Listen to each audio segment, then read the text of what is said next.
क्या आप जानते हैं कि आपकी संतान गुणवान, संस्कारी और सफल हो? प्रेमानंद महाराज जी के अनुसार संतान के संस्कार और गुण उसके घर में आने से ही निर्धारित होने लगते हैं। महाराज जी ने गुणवान संतान पाने के लिए कुछ आध्यात्मिक उपाय बताए हैं। अपने मन की उलझनों को सुलझाने के लिए लोग प्रेमानंद महाराज जी से प्रश्न पूछते हैं। प्रेमानंद महाराज जी बड़े ही सरल भाव से हर व्यक्ति के प्रश्नों का उत्तर देते हैं। सूत्रों को सुनने के बाद अधिकांश लोगों के मन की उलझन सुलझ जाती है। ये मानस श्री प्रेमानंद महाराज लोगों को आध्यात्मिक रास्ते पर चलने के लिए प्रेरित करते हैं। इसी के चलते एक बार प्रवचन के दौरान एक व्यक्ति ने महाराज जी से पूछा कि महाराज, संस्कारी और गुणी संतान पाने के लिए हमें किन नियमों का पालन करना चाहिए। इसका जवाब देते हुए प्रेमानंद महाराज जी ने कहा कि संतान की इच्छा रखने वाली माता पिता को कुछ समय तक ब्रह्मचर्य का पालन करना चाहिए। इसका मतलब है कि गर्भ धारण करने से पहले और गर्भावस्था के दौरान भी शारीरिक संयम बनाए रखना चाहिए। यह संयम न केवल शारीरिक बल्कि मानसिक और आध्यात्मिक शुद्धता के लिए भी जरूरी है।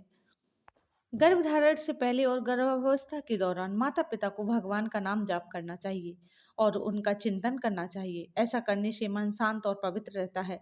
जब हमारा मन पवित्र रहेगा तो हम संतान के संस्कारों को भी प्रभावित सही ढंग से कर पाएंगे। गर्भावस्था के दौरान माता पिता को पवित्र और सात्विक और आहार लेना चाहिए। इससे न सिर्फ शरीर बल्कि मन भी शुद्ध रहता है और सकारात्मक ऊर्जा से भरपूर होता है, जो गर्भ में पल रहे बच्चे के लिए अच्छा होता है। गर्भवती माता को धार्मिक कथा सुननी चाहिए, प्रेरणादायक ग्रंथों का अध्ययन करना चाहिए। इससे माता के मन में सकारात्मक विचार आते हैं, जो गर्भस्थ शिशु के मानसिक और आध्यात्मिक विकास में मदद करते हैं। महाराज जी ने कश्यप ऋषि का उदाहरण देते हुए बताया कि उन्होंने कैसे लंबे समय तक ब्रह्मचर्य का पालन किया। उन्हें दो गुणवान पुत्रों की प्राप्ति हुई, जिनका नाम अरुण और गरुड़ रहा। अरुण सूर्य भगवान के सारथी बने और गरुड़ भगवान विष्णु के वाहन बने। हम ज्यादा नहीं तो कुछ महीनों के लिए ब्रह्मचर्य का पालन कर सकते हैं।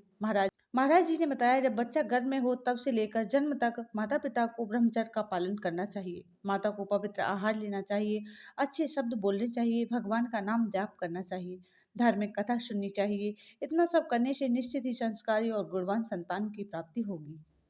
संस्कारी संतान प्राप्त करने के लिए माता पिता को धार्मिक और नैतिक मूल्यों पर ध्यान देना चाहिए, अच्छे संस्कार और शिक्षा पर भी जोर देना चाहिए और बच्चों को सकारात्मक वातावरण में रखना चाहिए। माता पिता को स्वयं को धार्मिक और नैतिक मूल्यों के अनुसार जीना चाहिए, ताकि बच्चे भी इन मूल्यों को अपना सके। बच्चों को अच्छे संस्कार और शिक्षा प्रदान करें ताकि वे समाज के लिए उपयोगी बन सके। बच्चों को सकारात्मक और प्रेमपूर्ण वातावरण में रखें, जहाँ वे खुशी और आत्मविश्वास से रह सके। माता पिता को अपने बच्चों के लिए अच्छे रोल मॉडल बनना चाहिए, ताकि बच्चे उनके जैसा बनने की कोशिश करें। बच्चों को समय दें, उनसे बातचीत करें ताकि वे आपसे जुड़े रहें और आपके साथ अपने विचार साझा करें। गर्भधारण से पहले और बाद में माता पिता को पवित्र रहना चाहिए। सात्विक भोजन करें और तामसी भोजन से बचें। ध्यान और योग करें ताकि मन शांत रहे और शरीर स्वस्थ रहे। पशुओं को रोटी खिलाने से भी संतान सुख की प्राप्ति होती है। गायों को आटे की लोई खिलाने से भी संतान सुख की प्राप्ति होती है। स्कंद माता की पूजा करने से भी संतान सुख की प्राप्ति होती है। गोपाल सहस्त्र नाम का पाठ करने से भी संतान सुख की प्राप्ति होती है। नवग्रह की पूजा करने से भी संतान सुख की प्राप्ति होती है। मदार जीवन में सफलता का अर्थ ऐश्वर्य, वैभव, धन, मान सम्मान, पद प्रतिष्ठा, योग, जीवन साथी और कुल का नाम रोशन करने वाली संतान पर होता है। हम मनुष्यों को सफलता और असफलता का श्रेय या दोष भाग्य को देने की आदत होती है, पर हम जानने की कोशिश नहीं करते कि आखिर यह भाग्य निर्मित कैसे होता है। हम देखते हैं कि मजदूर का बेटा या बेटी अधिकारी बन जाता है और किसान के बच्चे मंत्री बन जाते हैं। आखिर कैसे निर्मित होते हैं ये योग? आखिर इन्हें ऐसी विशेषता कैसे हासिल हो जाती है कि ये भीड़ से अलग हो जाते हैं? हम चाहते तो हैं कि हमारी जन्म लेने वाली संतान बहुत आगे बढ़े, राजयोग प्राप्त करे, लेकिन सामान्य व्यक्ति कभी भी यह मार्ग जानने का प्रयास नहीं करता जिससे उसकी आने वाली संतान यश और प्रतिष्ठा प्राप्त कर सके। हालांकि संतान प्राप्ति के बाद हम उसकी शिक्षा दीक्षा का विशेष ख्याल रखते हैं, बच्चे को बेहतर स्कूल और साधन उपलब्ध कराते हैं, पर कई बार शायद ये सारे प्रयास सफल नहीं हो पाते। और वहीं सैकड़ों उदाहरण ऐसे होते हैं कि बच्चे फुटपाथ पर लैंप सेट के नीचे पढ़ाई करते हुए टॉप पर पहुंच गए। यानी कुछ लोग छोटे छोटे या थोड़े से प्रयास से आगे निकल जाते हैं और कुछ लोग सिर्फ संघर्ष करते रह जाते हैं। हम अक्सर सुनते हैं और कहते भी हैं कि उसका भाग्य बहुत अच्छा है या वह बहुत किस्मत वाला है। पर ये लोग होते कौन हैं जिनका भाग्य इतना अच्छा हो जाता है? आखिर कैसे इनका भाग्य इतना प्रबल हो जाता है?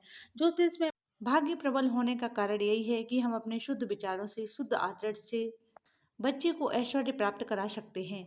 जितने शुद्ध और सकारात्मक हमारे विचार होंगे, उतना ही बच्चे को प्रभावित करेगा।